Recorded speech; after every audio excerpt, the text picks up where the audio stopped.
বৌমা, কি করছো? এত তেল দিলে কেন চিকেনে? তুমি তো জানোই বাবুর বেশি তেল খাওয়া বারণ। একটু কম করে দাও। ঠিক আছে মা। হাতের খুন্তিটা পাশে রেখে কথাটা বলল শতরূপা। মুখে ঠিক আছে বললেও ওর মনটা এক নিমেষে অসন্তুষ্ট হয়ে উঠল। রান্নাঘর থেকে শাশুড়ি চলে যেতেই শতরূপা একটা দীর্ঘ নিঃশ্বাস ফেলল। সব কিছুতেই এই এক জ্বালা। এটা কেন করলে, ওটা এমন কেন হলো, সারাক্ষণ এটা করো না ওটা কেন করছো, করতেই থাকেন। ভালো লাগে না শতরূপার। তবুও মুখে কিছু কখনো বলে না। শতরূপার বিয়ে হয়েছে বছর 3 হতে চলল। শ্বশুরমশাই মারা গেছেন বছর 5 আগে। বাড়িতে 3জনই আছেন, তুষার, শতরূপা আর ওর শাশুড়ি। ছোট্ট সংসার, সব কিছু ঠিকঠাকই চলছিল। কিন্তু শাশুড়ির সব কিছুতে এই মাতব্বরি করাটা শতরূপা একদম পছন্দ করতে পারে না। তুষারকে খেতে দেওয়ার সময় শতরূপা যদি এক মুঠো ভাত বেশি দিয়ে ফেলে, অমনি শাশুড়ি কোথা থেকে এসে হাজির হবেন। বৌমা, ভাত দিয়েছ, বেশি দিয়েছ কিন্তু বাবুকে, তুলে নাও এক মুঠো। দেখছো না দিন দিন ভুঁড়িটা কেমন বাড়ছে, তোমাকেই তো খেয়াল রাখতে হবে। শতরূপা মুখ বুজে ভাত তুলে নেয় ঠিকই, কিন্তু ভেতরে ভেতরে মেজাজটা খিচড়ে যায়। একদিন বিকেলবেলায় শাশুড়ি ব্যালকনিতে বসেছিলেন। শতরূপা বাটিতে তেল নিয়ে শাশুড়ির চুলে লাগিয়ে দিতে বলল, আচ্ছা মা, আপনি কোথাও যান না কেন? ও শাশুড়ি অবাক হয়ে বললেন, কোথাও মানে? মানে আপনার বাপের বাড়ি বা আত্মীয়দের বাড়ি। এই তো কদিন আগে তোমার মাসি শাশুড়ি বাড়ি থেকে ঘুরে এলাম। সে তো একবেলার জন্য মা, আপনার কি 2-4 দিন কোথাও গিয়ে থাকতে ইচ্ছে করে না? শাশুড়ি মৃদু হেসে বললেন, না বৌমা, আমার ঠিক ভালো লাগে না। আর এখন তুমি আছো বাড়িতে, তোমাকে একা রেখে পারবো আমি এই সংসারে ফেলে রেখে যেতে? শতরূপা একটু জোর দিয়ে বলল, হ্যাঁ হ্যাঁ মা, আমি খুব পারবো। আমি তো মাঝে মাঝে বাপের বাড়ি যাই, একটু রেস্ট নিয়ে আসি। আপনি তো সেটুকুও পান না। তাই বলছি, মামা মামি আপনাকে যেতে বললে যান না, কয়েকদিন ঘুরে আসুন না।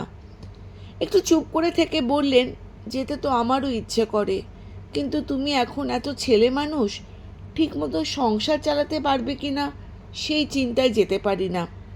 শতরূপা উৎসাহ নিয়ে বলল, আরে মা, আপনি কিচ্ছু ভাববেন না, আমি ঠিক সব সামলে নেব। আপনি ঘুরে আসুন তো।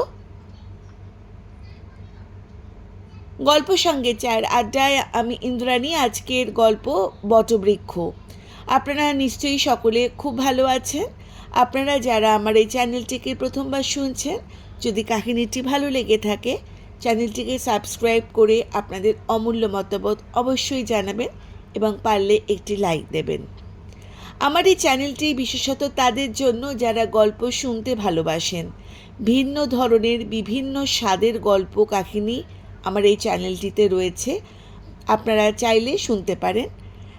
আজকের কাহিনী বটবৃক্ষের পরবর্তী অংশ শুরু করছি, শুনতে থাকুন। ঠিক আছে, তাহলে বাবুকে বলে দেখি একবার। বলার কি আছে মা, আপনি সোজা বলুন যে আমি তোর মামার বাড়িতে যাব, কদিন গিয়ে থাকবো। আচ্ছা ঠিক আছে, তাহলে তাই করি। আর তোমার মামাকে তাহলে একটা ফোন করে দাও। ঠিক আছে মা, আমি আজ রাতেই ফোন করে জানিয়ে দেব।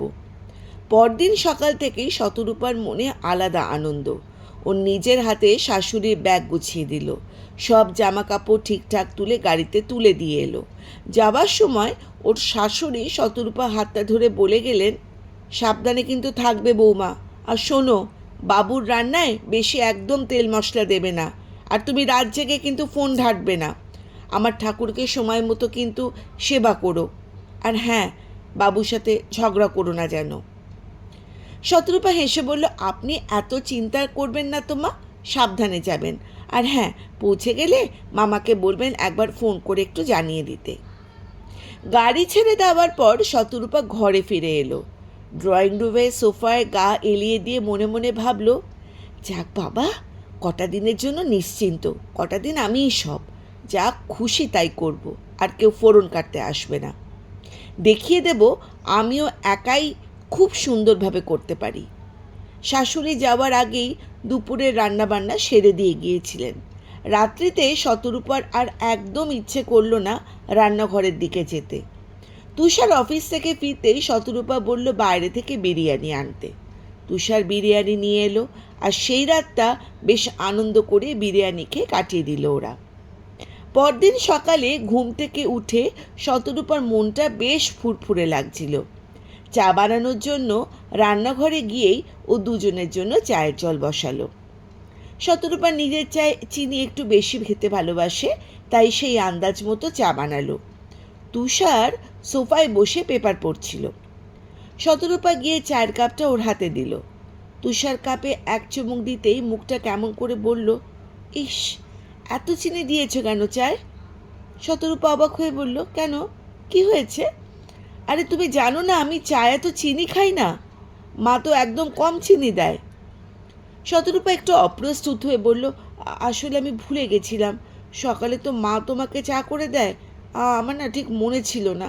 তুমি বসো, আমি তোমাকে নতুন করে আবার চা এনে দিচ্ছি। তুষার ঘড়ির দিকে তাকিয়ে বলল, না থাক, তুমি বড় রান্নাটা বসাও, নইলে আমার অফিস যেতে দেরি হয়ে যাবে। শতরূপা নিজের চাটা শেষ করে দ্রুত রান্নাঘরে ঢুকলো, কিন্তু চালের ড্রামটা খুলতেই ও একটু মুশকিলে পড়ে গেল।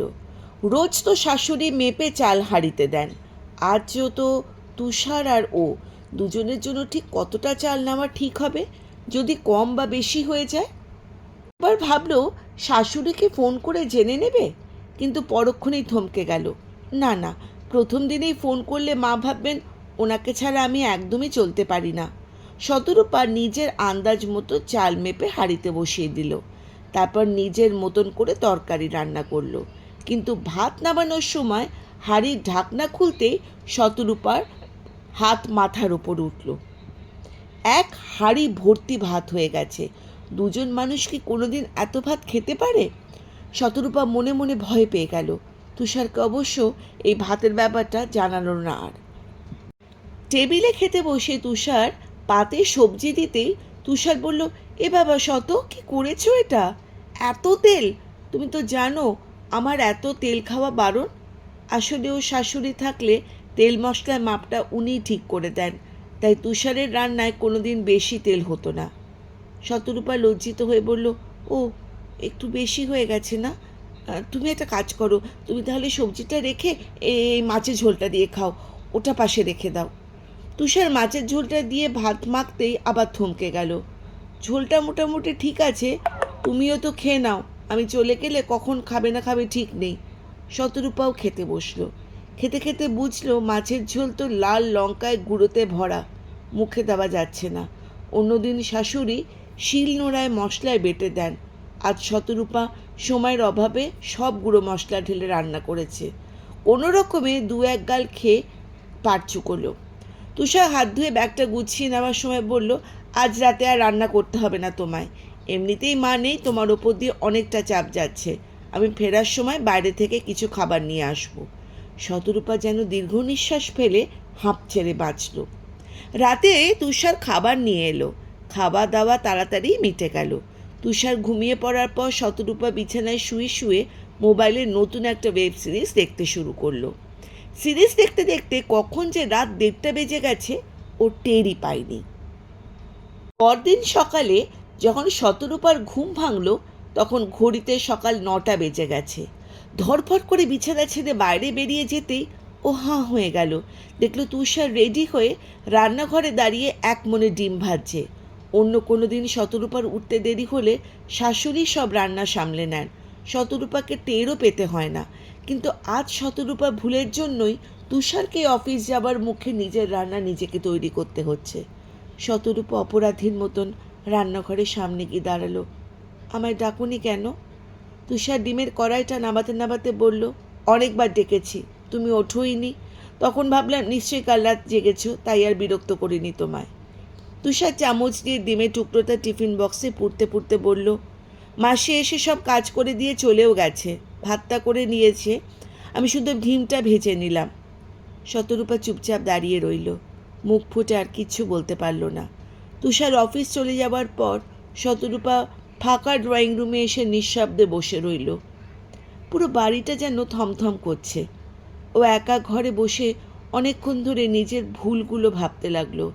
এই কদিনে ও তো আসলে একটা কাজও ঠিক মতো করতে পারেনি। চা থেকে শুরু করে ভাত, তেলের মাপ, সকালে সময় মতন ওঠা, কোনোটাতেই তো ও পারফেক্ট নয়। অথচ এতদিন শাশুড়ি ওর পাশে থেকে সব কিছু ধরে ধরে শিখিয়ে দিতেন, গাইড করতেন বলেই সব কাজ অতটা নিখুঁতভাবে শেষ হতো। অথচ এই সাহায্যটুকুই শতরূপার এতদিন মাতব্বরি মনে হয়েছে। মনে মনে কত রাগ হতো ওর। আজ একা হয়ে ও বুঝতে পারছে এই সংসারের প্রতিটি ইট কাঠের পেছনে শাশুড়ির অবদানটা ঠিক কতটা গভীর। আজ সারা দিন শতরূপার আর কিচ্ছু ভালো লাগছে না। শাশুড়ি বাড়িতে থাকলে দুপুরবেলা দুটো গল্প হতো, একসঙ্গে বসে টিভি দেখা হতো, সময়টা কেমন যেন দেখতে দেখতে কেটে যেত। আজ যেন সময় আর কাটতেই চাইছে না, কোনো কিছুতেই ও মন বসাতে পারছে না। ও ভেবেছিল শাশুড়ি কদিনের জন্য বাইরে গেলে হাঁপ ছেড়ে বাঁচবে, নিজের মতন স্বাধীনভাবে বাঁচবে, কিন্তু এখন বাস্তবটা ফেস করে দেখছে ঠিক তার উল্টো। এই একা থাকাটা স্বাধীনতার বদলে এক অসম্ভব শূন্যতার সৃষ্টি করেছে।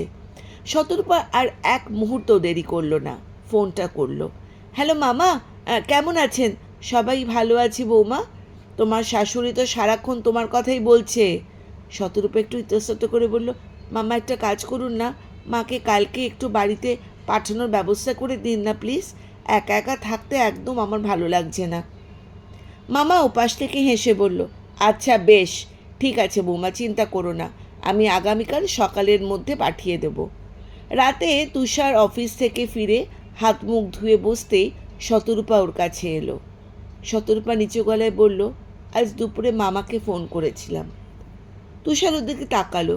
কেন, কি হলো? মা কাল সকালে বাড়ি পাঠিয়ে দিতে বললাম। তুষার অবাক হয়ে বলল, কেন? মা আর কটা দিন থাকুক না আমার বাড়িতে, তোমারই তো ভালো, নিজের মতন করে সব কিছু করতে পারছো। শতরূপা তুষারের চোখের দিকে তাকিয়ে বলল, মানে তুমি কি বলতে চাইছো? তুষার আলতো করে হেসে তার শতরূপা হাতটা ধরে বলল, আমি কি কিছু বুঝতে পারি না শত? এই যে মা তোমাকে সবটা দেখিয়ে দেয়, এটা করো না ওটা করো না, তোমার যে এতে রাগ হয় সেটাকে আমি বেশ বুঝতে পারি। শতরূপা লজ্জিত চোখে মাথাটা নিচু করে ফেলল। হ্যাঁ গো, সত্যি বলতে আগে একটু রাগ হতো, মনে হতো মা সব কিছুতেই হস্তক্ষেপ করছেন, কিন্তু এই দুদিনে আমি হাড়ে হাড়ে বুঝতে পেরেছি উনি আসলে আমাদের সবার ভালোর জন্যই সব কিছু দেখিয়ে দেন। তুষার শতরূপার মাথায় হাত রেখে নরম গলায় বলল, একদম তাই শত, মা আমাদের ভালোর জন্যই এসব বলে, আমার শরীর ভালোর জন্য, তোমার ভালোর জন্য, আর আমাদের এই ছোট্ট সংসারের সবার ভালোর জন্য। তুষার শতরূপাকে কাছে টেনে নিয়ে বলল, যাক, তুমি যে এটা শেষমেশ বুঝতে পেরেছ দেখে সত্যি খুব ভালো লাগছে। শতরূপার চোখ দুটো জলে ভরে এলো। ও চোখ মুছে হেসে বলল, হ্যাঁ, খুব ভালো করেই বুঝতে পেরেছি, তাই তো মাকে কালই ফিরে আসতে বললাম। আসলে উনি তো শুধু শাশুড়ি নন, উনি হলেন আমাদের এই সংসারের এক প্রকাণ্ড বটবৃক্ষের মতন, যার ছায়ার নিচে অনেকে নিশ্চিন্তে আশ্রয় পায়। বটবৃক্ষ গল্পটি এখানেই সমাপ্ত হলো। আপনাদের কেমন লাগলো কমেন্ট করে প্লিজ জানাবেন। গল্পটা ভালো লাগলে লাইক শেয়ার করে জানাবেন। ধন্যবাদ।